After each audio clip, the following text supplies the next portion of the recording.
जी, अस्सलाम वालेकुम। आज मेरे साथ मौजूद हैं मेरे पुराने दोस्त और कॉलीग अनीस शेख। अनीस बहुत सारे जो मेन स्ट्रीम टेलीविज़न चैनल्स हैं पाकिस्तान के, एआरवाई, दुनिया न्यूज़, आज टीवी, इन सब में इकॉनमी और फाइनेंस को देखते रहे हैं, कवर करते रहे हैं, इस पर तबसरा करते रहे हैं। इस वक़्त अपनी एक टेक्नोलॉजी कंपनी चला रहे हैं बेस एज के नाम से, और उसमें भी नई-नई इख्तराएँ कर रहे हैं और जर्नलिज़्म में नई टेक्नोलॉजीज़ को फ़रोग़ देने की कोशिश कर रहे हैं। कैसे हैं आप अनीस? बहुत बहुत शुक्रिया डॉक्टर साहब। आपने बहुत जो है बहुत जेनरस तारुफ कराया मेरा। उसके लिए शुक्रिया। इनवाइट करने का भी शुक्रिया। आपसे गुफ्तगू करके हमेशा कुछ सीखने का मौका मिलता है वेल और मुझे यकीन है कि आज भी ऐसे ही होगा। वेल डिज़र्व्ड है। देखिए, जब हमने शुरू किया एज़ अ रिपोर्टर, तो मैं हमेशा ये कहता था कि रिपोर्टर जो है वो मास्टर किसी चीज़ का नहीं होता, लेकिन जैक ऑफ ऑल ट्रेड्स ज़रूर होता है, और उसको ये बनने में मदद मिलती है क्योंकि वो नए-नए लोगों से मिलता है, नई-नई चीज़ें सीखता है, जो नहीं उसको पता होता वो समझने की कोशिश करता है। तो अब इसीलिए क्योंकि बजट आया है, और बजट आप तो कवर करते रहे हैं, उसको समझते रहे हैं, इंटरप्रेट करते रहे हैं। मैंने कभी इकोनॉमी की रिपोर्टिंग नहीं की, लेकिन उस रिपोर्टिंग को होते हुए ज़रूर देखा है।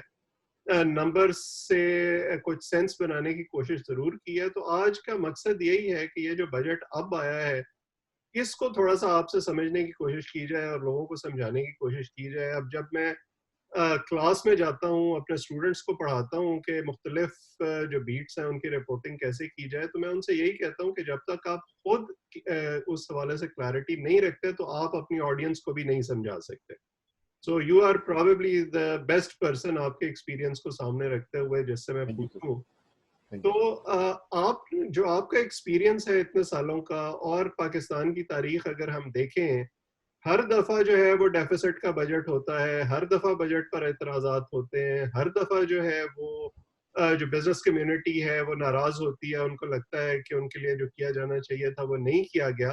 यही सारी बातें इस दफा भी हो रही हैं, अगरचे सिर्फ एक नया फैक्टर साथ शामिल हुआ है कि कोरोना वायरस की वजह से पूरी दुनिया जो है वो एक फाइनेंशियल टर्मोइल का शिकार है। तो पाकिस्तान दुनिया से कहाँ जुड़ा हुआ है और कहाँ मुख्तलिफ है, जो चीजें आपने इस बजट में देखी हैं, अगर आप उस पर थोड़ा थोड़ा तबसरा करें तो। डॉक्टर साहब, अगर आप इजाज़त दें तो मैं गुफ्तगू का आगाज़ जो है एक पुराने और घिसे पटे लतीफ़े से करना चाहूँगा, हम्म। मगर वो लगता है कि आज के हालात में जो है बड़ा रेलेवेंट है। और लतीफ़ों की जरूरत भी बहुत है आजकल के हालात में। जी, तो वो लतीफ़ा कुछ यूँ है कि एक साहब को बदकिस्मती से आँख के करीब गोली लग जाती है सर में। इंतकाल हो जाता है उनका, ज़ाहिर है घर में कोहराम हो जाता है। तो जब उनका जनाजा उठता है तो एक रिश्तेदार जब उनका चेहरा देखते हैं तो कहते हैं कि चलो अल्लाह का शुक्र है कि आँख बच गई। आँख बच गई, बिल्कुल। तो मुझे लगता है कि आजकल जिस सूरत हाल में हम गुजर रहे हैं, उसमें बस यही है कि बस शुक्र है चलो आँख बच गई। हम्म। तो बस ये चल रहा है हमारे यहाँ इस वक़्त, अगर उमूमी तौर पे देखा जाए। तो जहाँ जो तक बजट आपने अभी तक देखा है, उसमें आपको कोई उम्मीद नजर आ रही है आँख बचने की? मुझे मैं आपको ज़रा तफ़सील से बयान करता हूँ। पहली बात तो ये है, जैसे कि अभी आपने बयान किया कि हर दफ़ा बजट की एक स्टोरी होती है और एक ही तरीके से उसपे तनकीद होती है, और बहुत दफ़ा हमारी भी गुफ्तगू हुई है कि बजट का एक ही एक ब्लूप्रिंट है और बिल्कुल। उसमें नंबर्स आगे पीछे करके जो हैं वो हर दफ़ा पेश कर दिए जाते हैं। तो जब हम इस बजट को रिपोर्ट करने से पहले एंटिसिपेशन में बैठे हुए थे, तो हमारा ये ख्याल था कि जो इस वक्त के मखसूस हालात हैं कोविड के तनाजुर में जिसका आपने जिक्र किया, हम्म। ज़रा कोई क्रिएटिविटी दिखाने की कोशिश की जाएगी।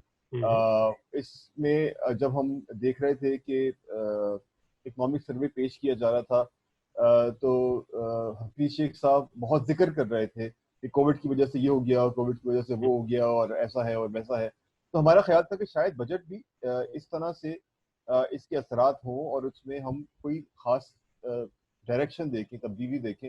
हम्म। अनफॉर्चुनेटली जब बजट हमारे सामने आया, नंबर्स हमारे सामने आए, 7.3 ट्रिलियन का इसका आउटले है, जो बाय द वे 11% लोअर है हाँ। लास्ट ईयर के मुकाबले। हम्म। तो हमें लगा कि फिर वही बजट जो हम पिछले कई साल से देखते आ रहे हैं, रिपोर्ट करते आ रहे हैं, जिस तरह करते आ रहे हैं, वो नए नंबर्स के साथ हमारे सामने आ हम्म। गया।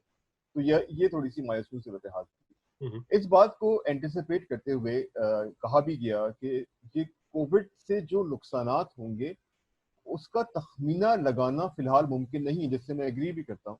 तो जब तखमीना लगाना मुमकिन नहीं है, तो जो एक जनरल सा तखमीना सामने आया है, वो किसी भी हिसाब में पूरा बैठ नहीं रहा। हम्म, जैसे 1000 अरब का एडिशनल टारगेट लगा दिया है टैक्सेस का, जबकि बिल्कुल कहा जा रहा है कि नए टैक्सेस नहीं है। बिल्कुल। पुराने टैक्स गुजारों से किसी तरीके से रिकवरी की जाएगी या टैक्स बेस को बड़ा किया जाएगा। इन हालात में जब लोगों के पास जॉब्स नहीं है, बिजनेसेस नहीं है, टैक्स बेस कैसे बड़ा होगा, उसका कोई प्लान सामने नहीं आया। अगर कहा इसमें यह गया मैं कि थोड़ा सा इंटरजेक्ट करूं, आपको लगता है कि ये टैक्स बेस बड़ा करना एक तरह से हुकूमत की मजबूरी भी है, क्योंकि हम जो आईएमएफ की कंडीशनलिटीज का जिक्र बार बार सुनते हैं कि हुकूमत के पास वहां कोई स्पेस नहीं है?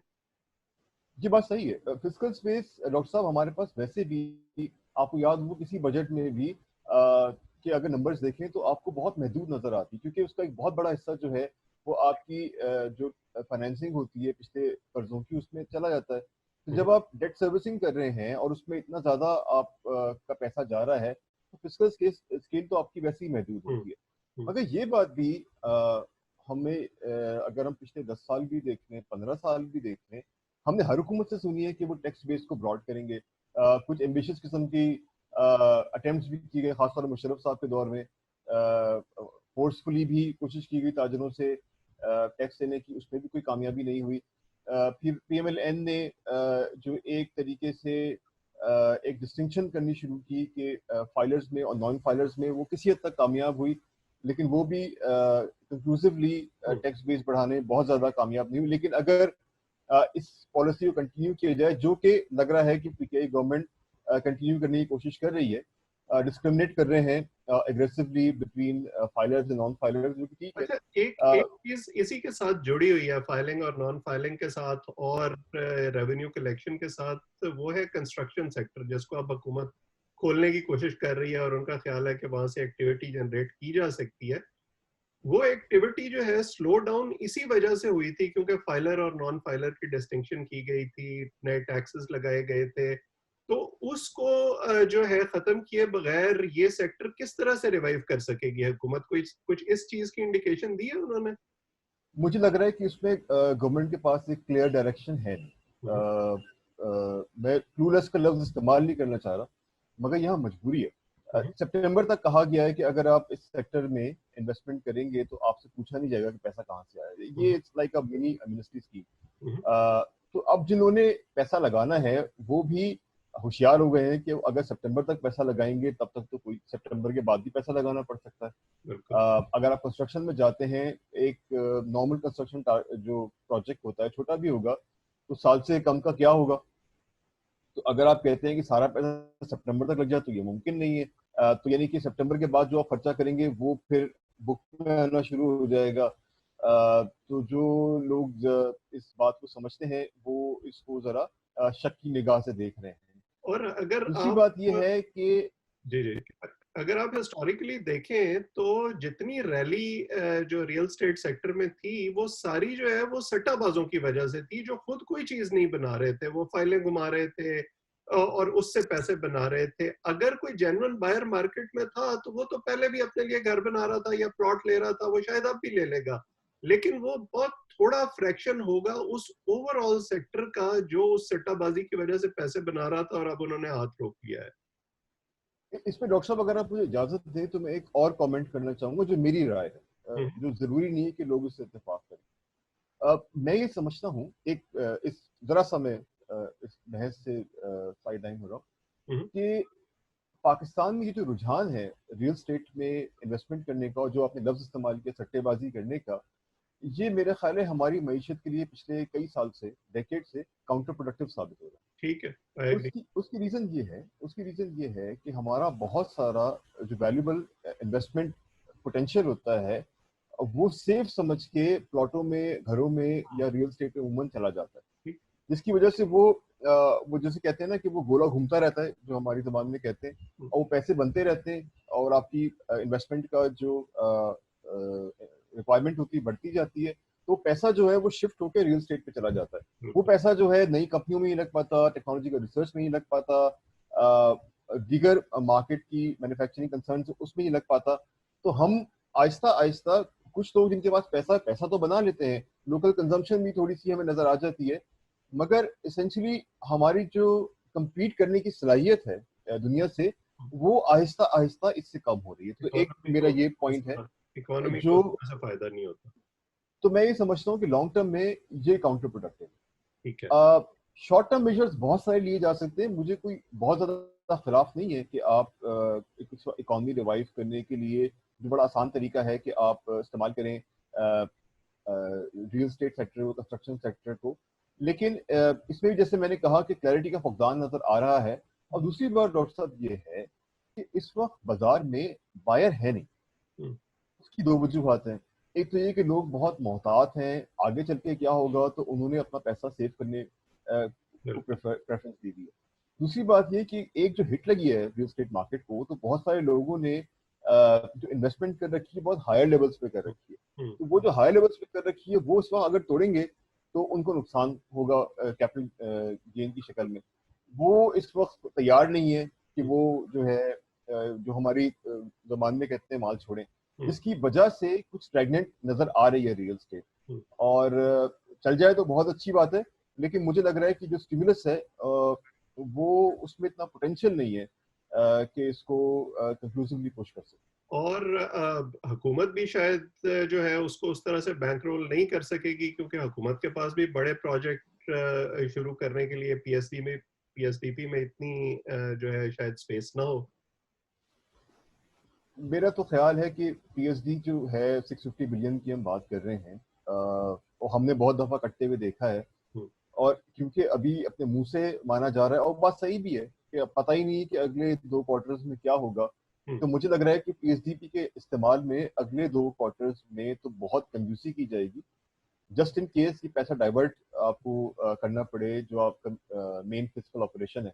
हम्म। तो मुझको लग रहा है कि डेवलपमेंट सेक्टर में उमूमन जो सरगर्मियां हैं वो मान ही रहेगी। ठीक है। अच्छा, उसके साथ अगर हम आगे बढ़ें तो कंस्ट्रक्शन के अलावा जो दूसरा सेक्टर है वो प्राइवेट सेक्टर है, बिजनेस सेक्टर है, स्मॉल बिजनेसेस हैं, लोकल बिजनेसेस हैं, जिनको एनकरेज किया जा सकता है इस किस्म की सूरत हाल में, और हुकूमत ने जो है वो इंटरेस्ट रेट भी कुछ कम किया है। आपको लगता है कि वो काफी है? क्योंकि ये एक ऐसी चीज है कि आप अगर लोगों, अब मैं जैसे वेस्ट में देखता हूँ या अमेरिका में मैं रहता हूँ, हर कुछ अरसे के बाद जो है वो बैंक लेटर भेजना शुरू कर देते हैं कि आप 0% पर ले लें, 1% पर ले लें, 2% पर ले लें, ये चीज खरीद लें, पैसे ले लें। और वो बिजनेसेस सिर्फ इसलिए कर पाते हैं क्योंकि बैंक्स जो हैं वो उनको उस तरह इंसेंटिव्स दे रहे हैं और मार्केट में पैसा घुमाने की तरगीब दे रहे हैं। तो क्या हमारी हुकूमत जितना उन्होंने इंटरेस्ट रेट कम किया है ये करने में कामयाब होगी, या अभी मजीद कुछ करने की जरूरत इसमें दो चीजें डॉक्टर साहब। पहले तो आपने अपने यूएस के बैंक्स का जिक्र किया। यूएस के बैंक्स और पाकिस्तानी बैंकों में बुनियादी फर्क ये है कि यूएस के बैंक बहुत ज्यादा कंपेरेटिव है, है? और वो बहुत कम जो है वो मार्जिन पे काम करते हैं। तो यानी कि बहुत दफा इनका जो स्प्रेड जिसे हम कहते हैं टेक्निकल जबान में, वो कभी कभी 1% के करीब होता है, उससे भी बहुत कम होता है। हम्म, हमारे यहाँ सूरत हाल बहुत मुख्तलिफ है। हमारे यहाँ बैंक जो है वो कभी कभी 6%, 5%, इवन 7% के हिस्टोरिकली उससे भी ज्यादा स्प्रेड पे काम करते रहे। हम्म, जिसके बारे में एक सीनियर साहब ने कहा था कि अगर 7% की स्प्रेड पे काम करें तो ये बैंकिंग नहीं है, ये कोई और काम कर रहे हैं। हम्म, अब मामला ये है कि इस वक्त हम ठीक है सिंगल फिगर में लेके आ गए हैं अपने पॉलिसी रेट को, मगर जो मेरी थोड़ी सी बात हुई है इंडस्ट्रीज से, बिजनेस में मैं भी छोटी सी एक कंसर्न चलाता हूँ। 8% शायद अभी काफी नहीं है हम्म, स्टिमुलेट करने के लिए इकॉनमी को, इसको और मजीद ड्रास्टिकली नीचे आने की जरूरत है। मगर फिर जाहिर है मजीद कंसिडरेशन ये होंगी जो हमारा सेंट्रल बैंक है कि हमारी महंगाई कितनी है। अगर बहुत ज्यादा रेट काट देते हैं तो क्या वो महंगाई पर असरअंदाज होगा, ये सवाल जवाब जो है उनको देखने पड़ेंगे कि वो किस हद तक वैलिड हैं और उसकी में क्या रैशनल इनके पास बनता है। हम्म, मगर जहां तक छोटी कंपनियों के स्टिमुलस का ताल्लुक है, छोटी कंपनियां बहुत ज्यादा सहमी हुई हैं इस वक्त। हम्म, और उसकी रीजन यही है कि कैपिटल ब्लॉक हुआ हुआ है। बहुत सारे बिजनेसेस हैं जो उस वक्त प्रैक्टिकली बंद हैं। Restaurants for example, schools for example, जो बहुत ज़्यादा जो है वो जिसमें पैसा जो है इन्वॉल्व होता है। तो आपकी लोकल कंजम्पशन है उसका जो मैग्नीट्यूड है वो इस वक्त कम है। तो हम्म, जो लोकल छोटा बिजनेसमैन होता है वो जाहिर डरता है इस तरह की हम्म, सूरत हाल में। हम्म, और हम मुझे लग ये रहा है कि जहां हम फायदा उठा सकते थे अभी भी उठा सकते हैं, हम वहाँ नहीं उठा पा रहे। फॉर एग्जाम्पल अगर हम कोविड स्पेसिफिक की बात कर लें, तो कुछ कंपनीज हैं जिनको मैं भी पर्सनली भी जानता हूँ, जिन्होंने इस सिचुएशन का फायदा उठा के, क्योंकि उनकी मैन्युफैक्चरिंग की एबिलिटी थी, कोविड से मुतालिक ग्लव्स, एक मास्क, पीपी एक सवाल सारी। इसमें यहीं साथ शामिल कर दूं तो आप उसका भी जवाब दे दें, क्योंकि हम बहुत सी अनसर्टेन चीजों की बात कर रहे हैं, अभी किसी को नहीं पता कि आगे क्या होगा। लेकिन एक सेक्टर जिस पे पूरी दुनिया में बात हो रही है कि शायद ये एक अपॉर्चुनिटी है हुकूमतों के लिए अपने हेल्थ सेक्टर को थोड़ा सा रिजुविनेट करने का, थोड़ा सा स्ट्रेंथन करने का। और क्योंकि अब सोशल डिस्टेंसिंग की बात है तो टेक्नोलॉजी भी उसी तरह से उसके बीच में आ रही है। तो कम से कम ये एक सेक्टर ऐसा जरूर है जिसके बारे में हुकूमतों को पता है कि अगले एक साल में इसकी अहमियत बहुत ज्यादा होगी। तो आपको कुछ ऐसे इशारे मिले हैं कि हुकूमत ने इसके बारे में कुछ सोचा है? जो अब तक मैंने देखा है, मुझे कोई कंक्रीट इकदाम तो नजर नहीं आए हम्म, जिससे ये कहा जा सके कि फ्यूचर को देख के बिल्ड किया जा रहा है। जैसा कि आप जानते हैं कि इस वक्त जो ज्यादातर इकदाम किए जा रहे हैं वो इंतहाई शॉर्ट टर्म मेजर्स हैं। हम्म, हम्म, एक हेल्थ कंसर्न बनाना वो थोड़ा सा एक लंबा प्रोजेक्ट होता है। हम्म, ज़ाहिर है आपको फिर उसमें रियल एस्टेट एक्वायर करनी पड़ती हम्म, है, टेक्नोलॉजी होती है, इंफ्रास्ट्रक्चर होता है, लोग लेके आने पड़ते हैं, टेक्नोलॉजी लेके आनी पड़ती है। तो वो एक एक ऐसा प्रोजेक्ट है जिसमें अपने आप को इन्वॉल्व करना पड़ता है, इन्वेस्ट करना पड़ता है। तो वो मुझे लग रहा है कि उसमें कोई खास हरकत मुझे नजर नहीं आई है। हम्म, जहां तक टेक्नोलॉजी का ताल्लुक है, जी वो बात बिल्कुल सही है।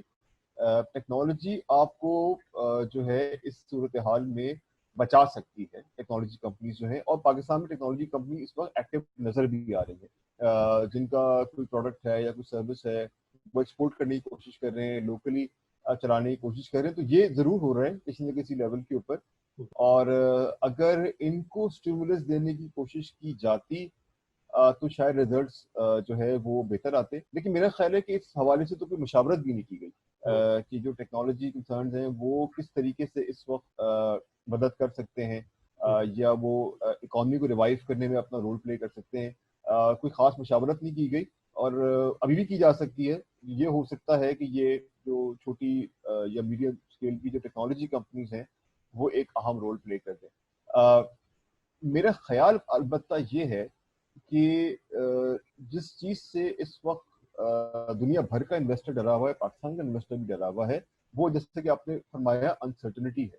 हम्म, तो इसको अगर किसी तरीके से एड्रेस किया जा सके, जिसका कोई तरीका तो सामने नहीं आ रहा, तो शायद अगर इंसेंटिवाइज करें हम्म, आप किसी तरीके से इकोनॉमिक एक्टिविटीज को, तो डर तो ना निकल सके, लेकिन बिजनेसमैन रिस्क जरूर लेता है। अगर उसके पास कोई वाज़ेह इंसेंटिव हो तो उसको कम से कम मोटिवेशन जरूर मिलेगी कि वो कोई रिस्क ले और मार्केट में एक्टिविटी करे, जिससे कोई आपकी इकॉनमी का पहिया चले और बिजनेस हो और लोगों को एम्प्लॉयमेंट मिले। क्योंकि इस वक्त सूरत हाल मुझे नजर नहीं आ रही कि हम बेहतरी की तरफ जा रहे हैं। मुझे लग रहा है कि सूरत हाल अबतरी की तरफ जा रही और ये रिस्क जिसका आप जिक्र कर रहे हैं, ये एक तरह से टू फोल्ड है। अपने मुल्क के अंदर भी सिचुएशन फ्लूइड है, और उस मैन्युफैक्चरर को या जो एंटरप्रेन्योर है जो टेक्नोलॉजी में डील कर रहा है, उसने जहां माल भेजना है दुनिया में, वहां भी उसको अभी सही पता नहीं है कि सिचुएशन क्या होगी, किस तरह के ऑर्डर आएंगे, क्या जो है स्टेगनेंसी कितना अरसा तक रहेगी।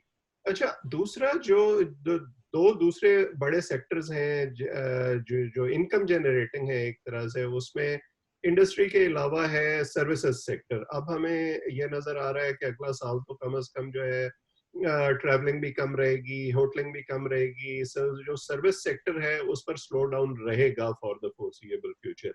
लोगों की बाइंग पावर भी कम होगी इस सिचुएशन में, वो भी होल्ड करना चाहेंगे अपने एसेट्स को। तो सर्विस सेक्टर जो है वो क्या लगता है आपको कैसे सरवाइव करेगा, और उनके लिए इस बजट में क्या है? है। सर्विसेज सेक्टर सर, मुझे ये लग रहा है कि परेशान कुन हालात में रहेगा, हम्म, और उसकी सीधी सी रीजन ये है अनसर्टनिटी अपनी जगह पे। मगर कुछ इंडस्ट्री जैसे कि आपने जो उसका जिक्र किया, वो तो बिल्कुल तकरीबन बंद हो चुकी हम्म, है। ट्रैवल की आपने बात की, होटल की आपने बात की, और वो फोर्सिबल फ्यूचर में नजर भी नहीं आ रहा रिवाइव होती है। बिल्कुल। तो अभी क्योंकि ये एक ऐसी सिचुएशन है जो कि अनप्रेसिडेंटेड है, एटलीस्ट पिछले 50 एक साल के अंदर। हम्म, तो इसमें जो इकदाम करने हैं वो भी आपको मखसूस हालात को पेश नज़र रखते हुए ही करने हैं। तो मेरा ख्याल है कि जिन इंडस्ट्रीज को इस वक्त रिवाइव करना मुमकिन नहीं है फौरी तौर पे, उनको सिर्फ ये देखेंगे कि क्या कोई ऐसी सपोर्ट दी जा सकती है कि उस काइंड ऑफ के लाइफ सपोर्ट हो, कि वो बिल्कुल डिमिनिश ना हो जाए, जिंदा रहें किसी न किसी लेवल के ऊपर। और जो सर्विसेज इस वक्त थ्राइव कर सकती हैं, फॉर एग्जांपल आपने टेक्नोलॉजी का जिक्र किया, आपने हेल्थ का जिक्र किया, हेल्थ टेक का जिक्र किया जा सकता है, एजुकेशन टेक्नोलॉजी का जिक्र किया जा सकता है, क्योंकि एजुकेशन के वो हाउसेस जो कि अपने आप को टेक्नोलॉजिकली एम्पावर कर रहे हैं, वो अगले रेवेन्यू की रेस में शामिल हैं। और हो सकता है कि ये जो कोविड आया है, ये कम से कम, आप खुद इस सेक्टर से वाबस्ता हैं, आप ज़्यादा जानते हैं उसको, किसी न किसी लेवल के ऊपर अगर मुकम्मल तौर पर ट्रांसफॉर्म नहीं करता तो किसी न किसी लेवल पे चेंज जरूर करेगा, इसके बिल्कुल, डायनेमिक्स मतलब बदलेंगे जरूर। टेली मेडिसिन जो है वो फॉर एग्जांपल एक बिल्कुल गो टू हमारे लिए फील्ड है पाकिस्तान जैसे मुल्कों में, जिसको हम इस मौके को इस्तेमाल करते हुए थोड़ा सा एग्रेसिवली परसू कर सकते हैं। बिल्कुल कर सकते हैं, और ये मुझे लग रहा है किया भी जा रहा है। कुछ लोग इस पे काम कर रहे हैं, लेकिन बहुत ऑर्गेनाइज तरीके से काम नहीं हो रहा मुझे लग रहा है। और फोकस नजर नहीं आ रहा अभी किसी खास सेक्टर की तरफ। तो टाइम है अभी थोड़ा सा, मुझे लग रहा है कि अगर सर जोड़ के बैठे लोग जो कि जिम्मेदार हैं, अ, और वो देखें कि किन सेक्टर्स पे फोकस करके उन्हें किस तरह स्टिमुलेट किया जा सकता है, तो हर डिजास्टर में डॉक्टर साहब अपॉर्चुनिटी होती है। बिल्कुल। तो हमारे जैसा मुल्क जिसमें एटलीस्ट ये जरूर है कि हमारी बहुत सारे मुल्कों के अगेंस्ट में इवन टेक्नोलॉजी की फील्ड में cost of doing business human resource के हवाले से कम अभी कम है। तो हम बहुत सारी अपॉर्चुनिटीज का फायदा हासिल कर सकते हैं, अपॉर्चुनिटीज अपने लिए पैदा कर सकते हैं, मगर टाइम बहुत कम है, एक्ट करने का टाइम है। फौरी तौर पे कोई जामे मंसूबा बनाना पड़ेगा और उस पर एक्ट करना। ठीक है। अच्छा, दूसरा जो एक सेक्टर जिसने किसी हद तक पॉजिटिव ग्रोथ दिखाई है वो है एग्रीकल्चर। और आगे जिस तरह से अब सिचुएशन हो रही है, पाकिस्तान को, दूसरे मुल्कों को, सबको अपनी फूड सिक्योरिटी की फिक्र हो रही है। तो उस सेक्टर में चीजें आपको किस तरह से नजर आ रही हैं? क्या गवर्नमेंट ने फार्मर को इंसेंटिवाइज किया है? क्या जो फार्मिंग से रिलेटेड इंडस्ट्रीज हैं उनके लिए कुछ गवर्नमेंट ने कोई ऐसी जो है वो इसमें स्टेप्स लिए हैं कि उस सेक्टर में कम से कम उस जो पोटेंशियल नजर आ रहा है उसको एक्सपेडाइट किया जा सके? इसमें दो चीजें डॉक्टर साहब, एक तो ठीक है, नंबर थोड़े से बेहतर हैं, मगर मेरा ख्याल ये है कि ये बेस इफेक्ट की वजह से नंबर थोड़े से बेहतर आए। हम्म। जहां तक ताल्लुक है फूड सिक्योरिटी का, ये सवाल अब पूरी दुनिया में हर मुल्क के लिए अहम है। हम्म। हमारा अभी फौरी तौर पे जो इशू है वो टिड्डी दल का अटैक है, और ये पिछले 25 साल में सबसे सिवियर है। हम्म। और इस पे अभी मजीद संजीदा इकदाम करने की ज़रूरत है, क्योंकि अगर ये जोर पकड़ गया तो अगले साल जहां हम बहुत सारी चीज़ों पे कॉम्प्रोमाइज होंगे, अगर बेसिक फूड सिक्योरिटी हमारी कॉम्प्रोमाइज हो जाती है तो मुल्क की सूरत हाल बहुत बिगड़ सकती है। ये जो सोशल डिस्टेंसिंग का और बाकी मामला हुए लॉकडाउन के बाद कॉन्सिक्वेंटली, उससे पिछले 2-3 महीनों में फार्मर हमारा मुतासर हुआ है, क्योंकि उसका अपना माल बेचने की जो एबिलिटी है वो पहले ही बेचारे की बहुत कम होती है, मजीद कॉम्प्रोमाइज हो गई। ये सूरत हाल परेशान कुन है बहुत सारे लेवल्स के ऊपर। बहुत सारा मुझे पता ही चला कि फार्मर्स का जो माल है उनके पास ही रह गया, वो बेचने में बिल्कुल। कामयाब नहीं हो सका, अभी तक बेचने में कामयाब नहीं हो सका, क्योंकि जो हमारी मार्केट की डायनेमिक्स हैं जो वैसे भी बहुत पुराने तरीके से चल रहे होते हैं, मुतासर हुई भी हैं। और अभी भी हम फुल फ्लो के ऊपर नहीं है।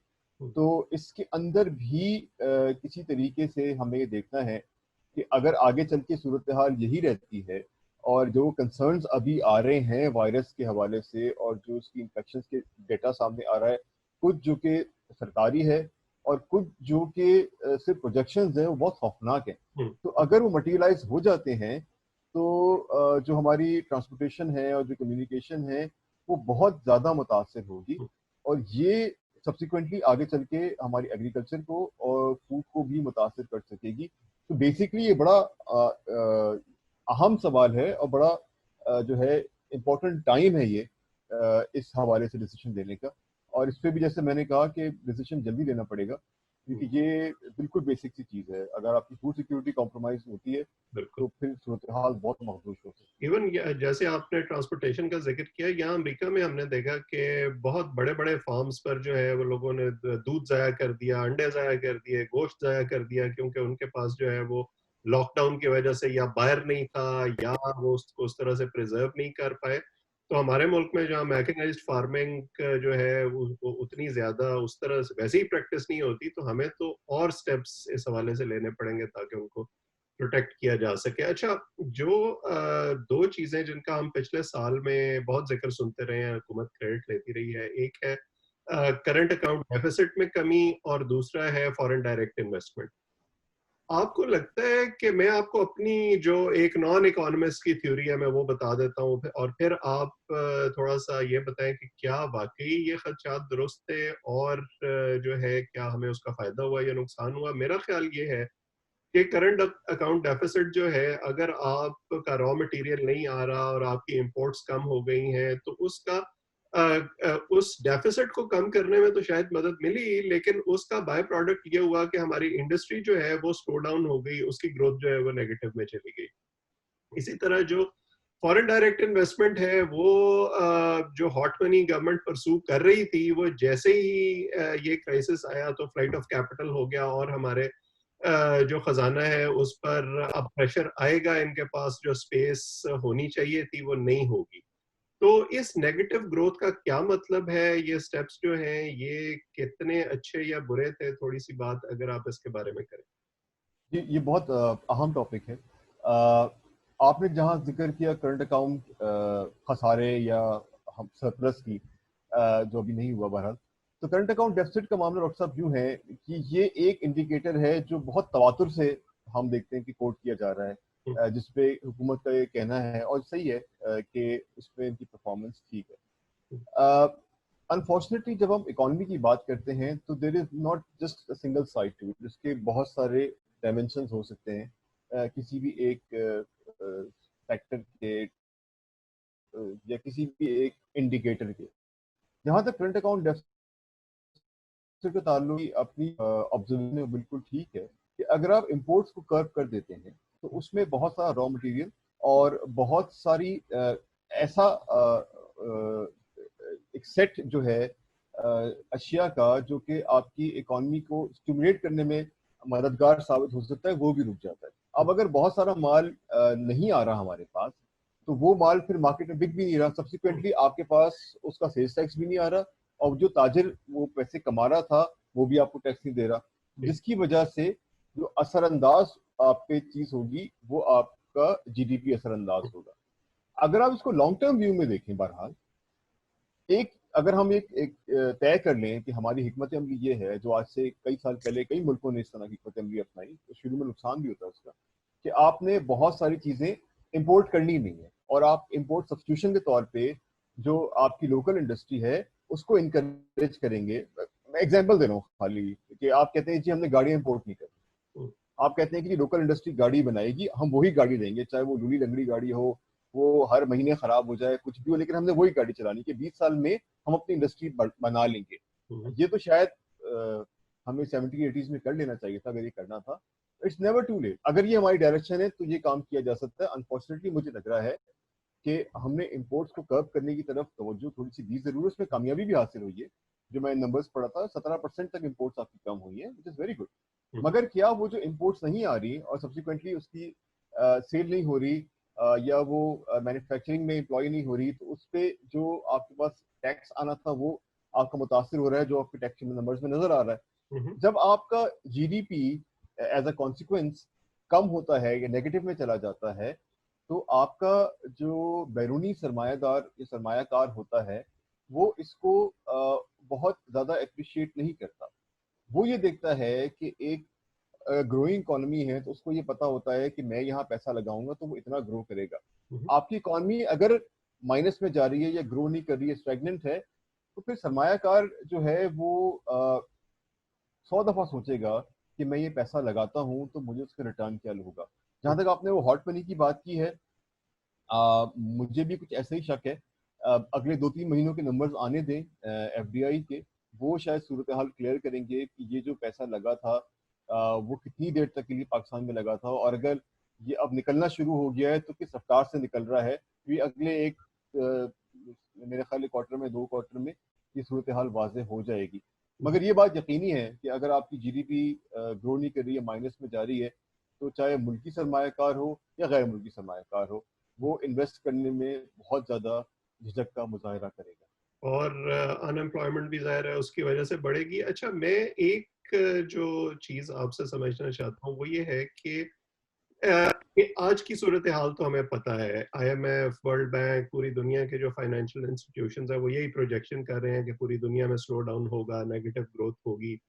लेकिन हमारे जो इंडिकेटर्स थे पाकिस्तान में, वो ये क्राइसिस शुरू होने से पहले किस तरह के थे? क्या उस वक्त हमारी सूरत हाल ठीक थी और अब एकदम खराब हो गई है, या पहले भी हम कुछ इतने बेहतर नहीं थे? क्योंकि मेरा जो जाती ख्याल है कि एक आपकी जो फाइनेंशियल सिचुएशन है पूरे मुल्क की, वो ना 2 महीने में खराब हो सकती है, ना 2 महीने में ठीक हो सकती है। तो जो हम पिछली हुकूमत से लेकर चल रहे हैं, मुस्लिम लीग नून की हुकूमत से, जो पीटीआई की हुकूमत ने इनहेरिट किया, क्या वो स्ट्रक्चर ठीक था? इन्होंने उसको ठीक चलाया या मजीद खराबी की? थोड़ा सा ये प्री और पोस्ट कंपैरिजन अगर आप करें तो। देखिए, आपने ज़ाहिर है वो तकरीर सुनी होगी हफीज शेख साहब की, और उन्होंने अपनी तकरीर में, मैं तकरीर का हवाला दे रहा हूँ जो इकनॉमिक सर्वे के हवाले से, बार बार जिक्र किया कि जो कोविड आ गया है उसने बहुत मुतासर किया, और कोविड आ गया बहुत मुतासर किया, और कोविड आ गया बहुत मुतासर हुआ, और सब कुछ बैठ गया। और फिर उन्होंने खुद ही कहा कहीं पे कि ये 9 महीने का डेटा है, कहीं 10 महीने का डेटा है। अगर 10 महीने का डेटा भी है, आमतौर में 9 महीने का डेटा होता है बहुत सारे इंडिकेटर्स के अंदर, तो आप सिर्फ मार्च को इंक्लूड कर रहे हैं जो कोविड से मुतासर एक महीना है। यानी फरवरी तक तो कोविड था ही नहीं, या कोविड की कोई वाज़ेह असरात थे। उस वक्त भी हम जो प्रोजेक्ट कर रहे थे, जो इंडिपेंडेंट जराए हैं वो यही कह रहे थे कि पाकिस्तान का जीडीपी बहुत बुरे तरीके से मुतासर होगा। और ये तो हुकूमत के अपने जो अदाद शुमार है वो बता रहे हैं कि पिछले साल भी हम 2% का टारगेट हासिल नहीं कर सके, हम 1.9 पे रहे, और इस साल भी हम 2% के आसपास ही थे। डॉक्टर साहब, जो मुल्क 2.5% तक आबादी की ग्रोथ का रिकॉर्ड रखता है, उसमें अगर आपकी मईशत 2% पे ग्रो कर रही है तो आपकी मईशत बेसिकली सुकड़ रही है। तो एक ऐसा मुल्क जो 2-2.5% या 2.25% अगर आप एवरेज कर लें पे उसकी आबादी ग्रो करती है, तो आपको कम से कम 5% या 6% की जीडीपी ग्रोथ तो चाहिए सस्टेन करने के लिए। खास तो तौर पे इस अगर आप वक्त में 2.5%, जो है 2% वो ग्रोथ भी भी दे रहे हैं, आप तो नेगेटिव में जा रहे हैं। जी, तो खास हम तौर नेगेटिव में मेरे ख्याल से पहले ही थे। जी, मैं कह रहा हूँ कि खास तौर पे वो, अगर आप उसको कंपेयर करें जिस तरह से इन्फ्लेशन बढ़ी है, या यूटिलिटी बिल्स बढ़े हैं, या जो डॉलर का एक्सचेंज रेट बढ़ा है, तो ये कहीं जो ज्यादा है। तकरीबन आप लोगों की आमदनी कह लें कि एक तरह से 50% रह गई है, जबकि ग्रोथ जो है वो सिर्फ 2% हुई है। जी, तो बेसिकली हम नेगेटिव जोन में तो पिछले 2 साल से थे ही, ठीक है। और इस एक महीने ने हमको स्टैटिस्टिक्स के हवाले से भी नेगेटिव जोन में डाल दिया, मुझे तो ये लग रहा है।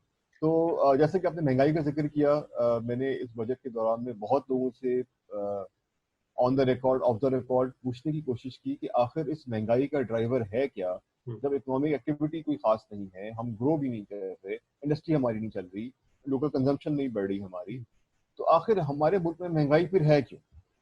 जिसका मुझे अभी तक कोई तसल्ली बख्श जवाब मिला नहीं। तो और जो इनकी फाइनेंशियल परफॉर्मेंस रही है मौजूदा हुकूमत में, इसमें इनके प्रेडिसेसर्स का कितना हाथ है? क्योंकि मेरा जाती इंप्रेशन तो यही है कि उन्होंने भी एक्सट्रावेगेंट प्रोजेक्ट्स लगाए, उन्होंने भी हैवी बोरोइंग की, उन्होंने भी जो स्ट्रक्चरल रिफॉर्म्स हैं वो करने की कोशिश नहीं की। तो इनहेरिटेड प्रॉब्लम्स कितने हैं इस हुकूमत के पास? बिल्कुल है, इनहेरिटेड प्रॉब्लम पाकिस्तान की हर हुकूमत के पास है। हम्म, अगर आप पिछली हुकूमत की बात कर रहे हैं तो मेरे ख्याल से उनकी जो प्रॉब्लम का सेट था वो मौजूदा हुकूमत के मुकाबले में बहुत बड़ा था, क्योंकि हम्म, उस वक्त आपको याद होगा बिजली का बहरान था, हम्म, मुल्क दहशत गर्दी से नबरदाजमा था, हम्म, कराची के इंटरनल हालात इतने बुरे थे कि आप एक इलाके से दूसरे इलाके में जा नहीं सकते थे। हम्म, इंफ्रास्ट्रक्चर के कोई प्रोजेक्ट्स लगे नहीं थे क्योंकि हम दहशत गर्दी से बहुत ज़्यादा मुतासर हुए थे। लोकल कंजम्पशन या ग्रोथ जो थी वो बहुत मिनिमम थी, मार्केट मुतासिर हुई हुई थी। तो जाहिर है वो चैलेंजेस थे, जिसमें उन्होंने कुछ चैलेंजेस का सामना कर लिया, कुछ को मैं एक्स वज़ीर आज़म शाहिद खान से बात कर रहा था, मैंने उनको आइडेंटिफाई भी किया कि there is a missed opportunity कि आप जहां इतना कुछ कर रहे थे वहां थोड़ा सा और जोर लगा के जो स्ट्रक्चरल रिफॉर्म्स हैं बहुत सारे इदारों की वो भी कर डालते, खासतौर पावर सेक्टर के अंदर। तो ही कंसीडर्ड कि ये उनकी गलती है, वो कर सकते थे, ये जो है कैरी फॉरवर्ड हो गया। मगर अगर आप उस सेट को देखें जो इनके पास आया था, तो ये बहुत बड़े बड़े मसाइल इनके पास तो थे ही नहीं। इनको तो ऑन एवरेज 4% से ऊपर ग्रो करती हुई इकॉनमी मिली थी, इन्फ्लेशन लो मिली थी, इंटरेस्ट रेट बहुत लो मिले थे, ऑयल प्राइसेस अंडर कंट्रोल थी, इनके ज़माने तो बिल्कुल यानी कि हिस्टोरिकली लो हो गई है। तो इस तरह की कोई प्रॉब्लम इनके पास थी नहीं, और वो जो इनहेरिटेड प्रॉब्लम है वो तो पिछले 70 साल से चले आ रहे हैं। ये ठीक है कि आपको रिस्ट्रक्चर करना है और किसी न किसी ने वो कड़वा घूंट पीना है, तो शुरू कर देते, अभी भी शुरू की जा सकती हैं। वो मसाइल हमें हॉन्ट करते रहेंगे, जो हमारे हुकूमती इदारे हैं जो बहुत पैसा खाते हैं, उनको रिस्ट्रक्चर किसी न किसी ने करना है, वो अनपॉपुलर डिसीजन होंगे, और अगर वो अनपॉपुलर डिसीजन है तो ले लिए जाएं। आगे जो हुकूमतें आएंगी वो पाकिस्तान के लिए अच्छा है, मगर ये कि अगर सियासी शुरू में जैसे आपने लफ्ज इस्तेमाल किया था शॉर्ट टर्म मेजर्स का, शॉर्ट टर्म मेजर्स से आगे निकल के सोचना होगा जो भी हुकूमत, किसी न किसी को अनपॉपुलर फैसले करने पड़ेंगे। बिल्कुल। अच्छा, फाइनली अब आप मुझे ये बताएं कि हर बजट में ये बात होती है, जो बॉटम लाइन होती है वो ये होती है कि ये बजट अवामी है या नहीं है, अवाम के लिए इसमें रिलीफ है या नहीं है। पिछले साल हमने देखा कि जो है यूटिलिटी बिल्स की कीमतें बहुत ज्यादा बढ़ गई। हमने ये देखा कि 2 मिनी बजट आए जिसमें जो है वो अवाम पर बहुत ज्यादा पड़ा। तो आज अगर मैं एक लेमैन हूँ और मुझे अपने घर का बजट बनाना है और मैं भी उसी तरह से अनसर्टेन हूँ, मुझे नहीं पता कि आगे सिचुएशन क्या होगी, तो इस बजट के बाद मुझे क्या सोचना चाहिए और क्या करना चाहिए? मुझे अफसोस है कि मैं कोई बहुत ज़्यादा इंकरेजिंग बात इस वक्त करने की पोजीशन में हूँ नहीं, डॉक्टर साहब। और उसकी वजह ये है कि एक जो मोटा सा नंबर सामने आता है, वो जो बजट खसारा अभी कोट हुआ है वो 3 ट्रिलियन से ऊपर का है। और जब आप इसको फंड करने जाएंगे और लोकल ज़राए से जाहिर है आप बहुत बड़ा इसका पोर्शन फंड करेंगे, बैरूनी ज़राए से भी करेंगे, आपका बजट खसारा मजीद भी बढ़ सकता है, मुझे ये लग रहा है, क्योंकि जो प्रोजेक्शंस हैं आपके रेवेन्यू की वो भी जो है रियलिस्टिक नज़र नहीं आ रही किसी को भी। तो 1000-1500 अरब अगर इसमें और लग गया, वो सब कहाँ जाएगा, कैसे कंट्रोल होगा? अगर बजट का सारा बढ़ता है तो आपके सारे इंडिकेटर जो हैं वो मुतासर होंगे, फिर महंगाई भी बढ़ेगी, फिर बाकी चीज़ों पर असरअंदाज होगी, आपकी डेवलपमेंट असरअंदाज होगी। तो I think we are looking ahead at a very rough year. एक सेक्टर जिसकी हमने बात नहीं की और शायद हुकूमत की उसमें उतनी ज्यादा से भी नहीं होती, वो है डिफेंस एक्सपेंडिचर। पाकिस्तान जैसे मुल्कों में जहां सिक्योरिटी एक तरह से आपकी जरूरत भी है, वो खर्चा भी आपको करना है, लेकिन उसका बिल हर साल बढ़ता जा रहा है। तो आपको क्या लगता है कि जो हमारी जरूरियात हैं और जितना हम उस पर खर्चा कर रहे हैं, इन दोनों चीजों को रिकंसाइल करने की कोई सूरत कहीं हो सकती है अगर आप एज एन इकोनॉमिस्ट उसको देखते हैं? बिल्कुल की जा सकती है, इसको रिकंसिडर किया जा सकता है, उसको रीअसेस किया जा सकता है, लेकिन जिस तरह की सूरत हाल में हम हैं, अगर फर्ज करें कि आपका बजट से डिफेंस का बजट 100 रुपए है और आपकी इन्फ्लेशन ही 11% है, तो वो 111% तो ऑटोमेटिकली हो जाता है, and that holds true for everything. अब हमें देखना ये है, मैं क्योंकि डिफेंस का एक्सपर्ट नहीं हूँ, लेकिन हमें देखना ये है कि कोविड के ही तनाजुर में जो हमारी सरहदों पर सूरत हाल बन रही है और जो इंटरनेशनल सूरत हाल बन रही है वो किस हद तक संगीन है और वो किस हद तक संगीन हो सकती है।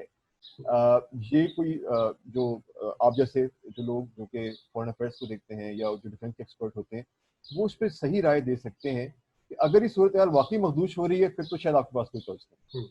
अगर अगर सूरत हाल कंट्रोल में है और आगे फोर्सिबल फ्यूचर में जो है इसको आप इस थ्रू देख सकते हैं कि शायद आपको ज़रूरत ना पड़े बहुत ज़्यादा, आप इस सूरत हाल से निकलने के लिए कॉम्प्रोमाइज़ कर सकते हैं, तो फिर तो हर शोबा कॉम्प्रोमाइज़ कर सकता है, हर डिवीजन जो है कॉम्प्रोमाइज करता है। लेकिन आपकी बात ठीक है, मुझे लगता नहीं कि हुकूमत की इसमें कोई, किसी भी सिविलियन हुकूमत की इसमें कोई खास से होती है या हो सकती है। क्योंकि जब तक हुकूमत में जान नहीं होगी तो जैसे मैं आज भी कहीं पढ़ रहा था कि एक्चुअली अगर आप जो डिफेंस बजट है उसको ट्रांसलेट करें डॉलर फिगर में, तो जिस पिछले साल 2 साल पहले के बजट की निस्बत इस साल उनको कम पैसे मिल रहे हैं, क्योंकि हमारा जो डॉलर का एक्सचेंज रेट है वो कहीं ज्यादा हो गया। तो वो ठीक है। यकीनन गवर्नमेंट को इस हवाले से जो है कुछ सोचना पड़ेगा। अब आपकी बातों से मुझे जो इम्प्रेशन मिला है वो यही मिला है कि गवर्नमेंट शायद अभी कंफ्यूज्ड है और वो कोई ऐसा फैसला फौरी तौर पर करने की पोजीशन में नहीं है, या अभी जो है वो हालात को समझने की कोशिश कर रहे हैं। तो शायद पिछले साल की तरह इस दफा भी हम चंद महीने में दोबारा एक मिनी बजट देखें और उसमें शायद तब तक कोविड की सूरत हाल भी कुछ क्लियर हो जाए, तो ये फाइनेंशियल हवालों से भी कुछ क्लैरिटी आ जाए। लेकिन बॉटम लाइन शायद वही है कि जब तक शॉर्ट टर्म मेजर्स जो हैं वो नहीं छोड़े जाएंगे और लॉन्ग टर्म जो विजन है वो नहीं लिया जाएगा, और सारे स्टेक होल्डर्स को ऑन बोर्ड नहीं लिया जाएगा, तो बात नहीं बनेगी। तो मेरा ख्याल है इसी बात के साथ आज का सेशन जो है वो हम खत्म करते हैं। आपने मुझे समझाने के लिए जो बातें की हैं वो उससे मुझे तो बहुत क्लैरिटी मिली है। होपफुली जो लोग इसको देखेंगे उनको भी क्लैरिटी मिलेगी। Thank you very much. और सब बहुत बहुत शुक्रिया, बहुत बहुत शुक्रिया आपने बहुत इनवाइट किया। बहुत शुक्रिया। Thank you.